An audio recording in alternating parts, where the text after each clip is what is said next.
Live. Tim Allman here. I get the privilege today of talking with one of the most creative people I ever get to hang out with, and this is the leader, development director, whatever you want to say, of Red Braille Studios, Todd Freeman in the house. How you doing, Todd? I'm doing great. Thanks for having me. Good, man. This is going to be fun. So a lot of people in our world have heard and are probably curious where we are right now on the Wretch Like Me, both script and working toward production and getting that film shot and distributed for the masses to receive. So not to assume people know a lot of the details, let's give a general sketch of what the Wretch Like Me concept is to start, and then we'll give people an update on where we are and getting this thing shot. Yeah. I think the genesis happened maybe a couple of years ago. I've sort of spent my life making movies before I moved here back to Arizona, and started working with the church and all of that.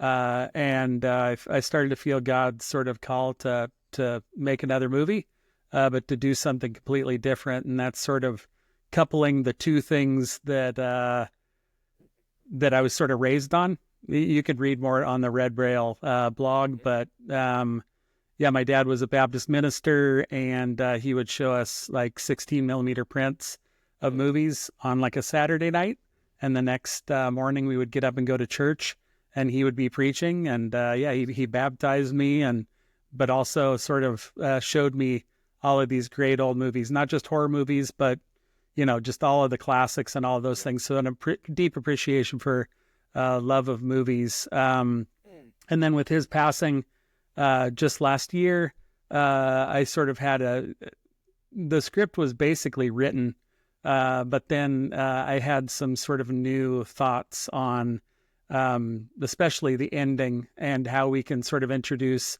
this idea of light into the darkness. Yeah, well, it's going to be fascinating to see how it all comes together. For those of you who don't know, the script it's a Christian horror film, and we don't shy away from the horrible things. I think for those of us that have been in the Lutheran tradition, light shines brightest in the dark, and I think the best parts of our Lutheran theology are a brutal, and I use that very intentionally, a brutal honesty with which we look at the world. We don't overly, I think, are the best parts of our Lutheran theology. We call a thing what a thing is, if you've ever heard that phrase, Todd. So yeah, if it's evil, we call it evil. If it's good, we call it good. But we don't try and call evil good or good evil. We're just brutally honest. And then it goes through the kind of law. So a lot of this movie will be identifying in our key character. Every human being should be able to relate to the either hedonistic, here's a continuum of our main character, right? The hedonistic pursuit of pleasure at all costs, even at the loss of his own soul. And then the alternative is this nihilistic, fatalistic, all is loss.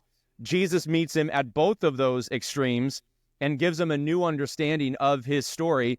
And it starts with, man, I am a wretched. This goes back to the reason we go Wretch Like Me. Oh, wretched man that I am. I know you have it tattooed on someplace. You have a lot of tattoos. Anyway, it's so good right there. Wretch like me. I'm a wretched man. Who will save me? The only answer is the light of Christ entering into our darkness. So while it's an R-rated film, it's graphic.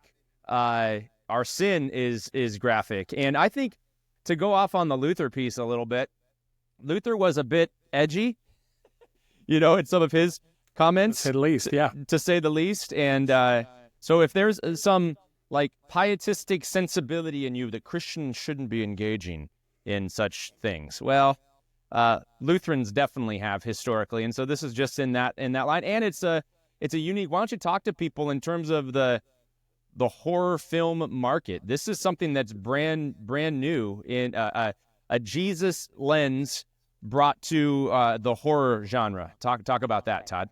Yeah, I mean, in that sort of raising that I had with my father, showing me these movies, but then also going to church the next day, I sort of got a really good sense of how to apply these things. We would watch these stories, but then there would be sort of the application the next day. And I'm sorry, what was the original question? No, I mean, just justify how we could do a Christian film. Oh, in yeah, the yeah, horror yeah, yeah, genre. yeah, yeah, yeah, yeah. There are actually some really great articles and interviews with some other filmmakers on the subject. But the long and short of it is horror movies, and that's also maybe something that I should even say first.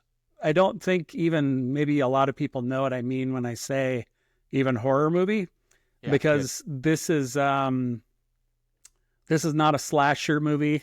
This is not a violence for the sake of violence. That's right. There's a monster in the movie, and throughout most of the movie, we wonder if it's the main character's demons, and he's got these things and this sin. You know, one of the taglines for the movie is "Sin is a monster." So there are these things, and he's being chased by this sin, and then we realize that this sin is very real by the end of the movie. So it's just a way of sort of putting the viewer, and not even necessarily a Christian viewer. To be honest with you, I think that this is by and large for people who don't know Jesus, or who may never, who might have gone to the church, but, kind of wandered away and those kind of things. But it really just sort of grounds the audience in this place that's very real. And I think that's something that Christian, quote unquote, Christian movies don't do very well. I feel like 9 times out of 10, they're projecting the moral of the story well before you get to the moral of the story. So this sort of, when he's in the mud, the audience is in the mud. And when he's scared. And when this monster is attacking, he's attacking us.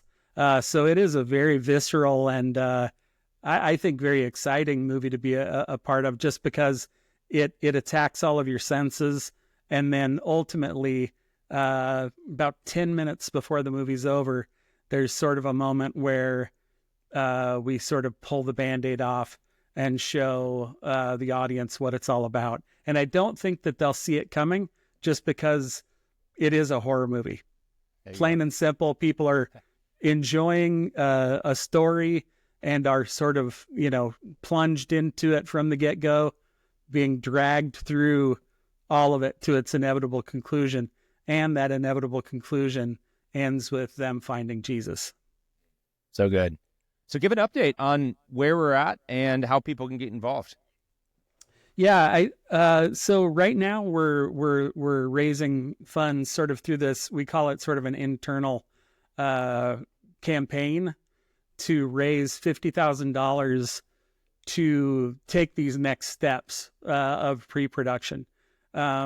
We have certain things in place, and then we'll have a gap to sort of close after this. But this is maybe the most exciting time for me personally, just because this is the part that I was missing in maybe all of the other movies that I made.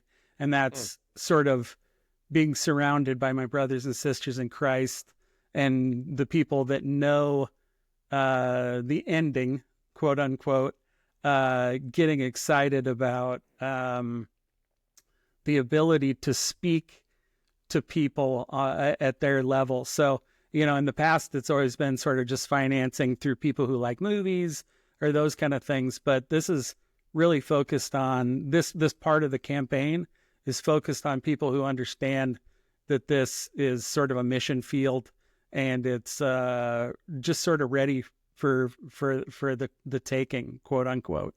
So yeah, people can go to the website. I'm sure it'll be linked below, but it's wretchlikemefilm.com/join us.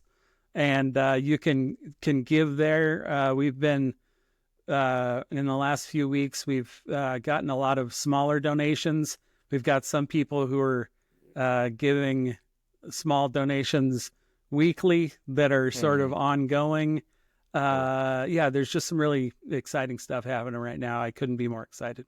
Yeah, no, it's going to happen in the Lord's time. And this is not, for those of you who think like small little, and it is a lower budget film than a lot of the big Hollywood multi-million dollar, to be sure, but we're hoping this is the first of maybe a number of creative gospel proclamation movies. Isn't that right, Todd? Yeah, absolutely. And that's before we moved back to Arizona. One of the things that I was sort of known for is making sure that no matter what budget we spent, it looked and sounded and was much better than anyone could have imagined for the dollar amount. So it'll do very well. You're an economically sound producer, writer, director. Yeah. We have to get that. That's just like the church, right? The church is always kind of when we're on the margins and working hard, and then making our offering unto the Lord, seeing what He wants to do, and then faithful with a little, and then faithful with more. We really feel like that's the trajectory here. So we have some actors like Doug Jones. If anybody wants to Google Doug Jones, Doug is he fully signed on to this thing down? How are we looking with Doug? Yeah. All signed on, and he's excited. You could actually, when you go to that link, you can hear a conversation between himself and I, and it's a pretty neat conversation to hear his perspective, because he's been in these movies that cost $100 million.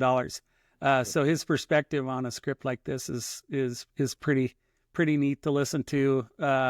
And he's on board and really excited.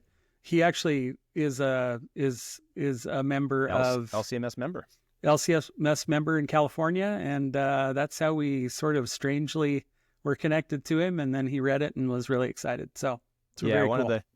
One of the funnier points in this whole journey was you and I getting coffee probably, I don't know, 9 months ago or so, and me going, I think, like, who do we know? I was like, I think I know a guy. And sure enough, the guy and said yes. we did some word association, and realized it was Doug Jones. So it was Doug Jones, who you knew, being in that industry, in the horror industry. He is kind of a cult. I don't know, right? But he's got a cultish type following. A small. If you know that genre of film, creature features, right? He's the top of the charts. Or even sci-fi. He's in the most recent Star Trek TV show. Really, really neat, and sweet guy. And as humble as the day is long, right? Oh my goodness, I can't wait for everybody to meet him. He's a sweetheart. Gonna be so fun. So if you want to support wretchlikemefilm.com/join us, we would be honored to have you partner. Any gift of any size goes a long way. And maybe you're like, hey, I'd like to fill that gap right now. And you could write a check or make a donation, and you help us take that right next step. That's the cool thing about inviting people. There's no compulsion. God loves a cheerful giver. And so whatever the Lord leads you to do, if you honestly, here's one of my things recently as it relates to like generosity, because we got a lot of things going in a lot of different directions, Todd, and I don't want to ask people for money ever again. I just want to have people ask God for how much they should give, and wherever the Lord, if you honestly are wrestling with the Lord, whatever the Lord leads you to do is the right thing. And it's going to be cool to have Wretch Like Me shot and produced. People always want to know, like, final question here, like timelines. It's hard as we're in this stage to fully know, but kind of rough timelines. It takes a while to get these things across the finish line, doesn't it, Todd?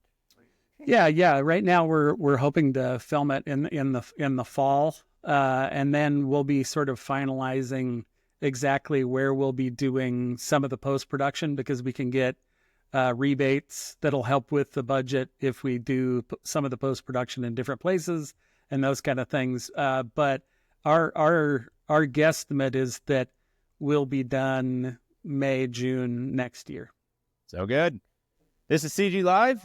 He is Todd Freeman. I am Tim Allman, and it's a humbling thing, Christ Greenfield, to go on this journey to share the gospel in so many creative ways, just like what Red Braille is doing through Wretch Like Me. It's a good day. Go make it a great day. Thanks so much, Todd. Good work. Thank you.